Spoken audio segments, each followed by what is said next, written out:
And then final noon game that's going to have playoff relevance. And I understand that you're like, those should be all the games that have playoff relevance. But we got Virginia Tech, who's 5-3. Jumping to Syracuse, who's 5-2. Virginia Tech favored by 4 points on the CW. Again, weird that we're going to have games that have playoff relevance on the CW, but I'm going past it.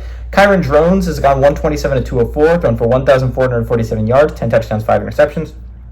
Bashal Tootin has had 142 carries for 951 yards and 12 touchdowns. And Jalen Lane has had 29 catches for 353 yards and a touchdown. Kyle McCord has gone 220 of 346, thrown for 2,481 yards, 19 touchdowns, 11 interceptions. LaQuint Allen has had 109 carries for 481 yards and 4 touchdowns. And Jackson Meeks had 43 catches for 512 yards and 4 touchdowns. Syracuse is 11-9 against Virginia Tech all time. Last game did go to Virginia Tech, though, in 2023. Virginia Tech has not gone on the road and beaten Syracuse since 2000. Brent Pry, though, in his short tenure as Virginia Tech's head coach, is 1-0 against Syracuse.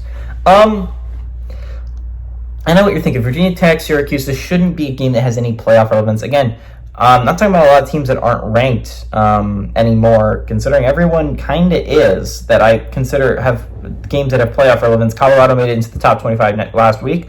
Virginia Tech's last one kicking, that I think this game actually does have playoff relevance, and it's because I consider Virginia Tech a bid thief. And I know you typically use that term for the college basketball season, right? You're talking about March Madness, and it's like a team that wins their conference championship, their conference tournament, right?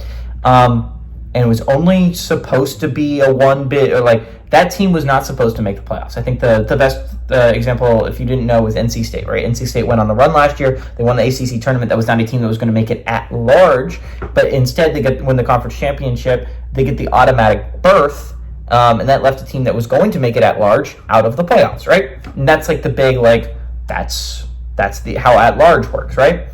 And I think that Virginia Tech is that team. If you're looking at it from a realistic standpoint, I think we're talking about 3 bid thieves left in college football. And I consider a bid thief as a team that has 2 or more losses, but only one loss in conference, right?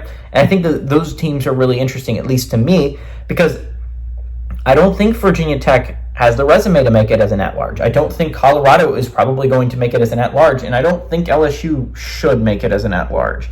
But those are the teams that you're looking at. So they only have 1 loss in conference. So they're very much still alive in their conference race as the year's coming to an end. I think the ACC is really going to be interesting this year for Virginia Tech because they're not out of it by any stretch of the imagination. They still play Clemson. They can hand Clemson their first in-conference loss. And Pitt and SMU play each other this weekend.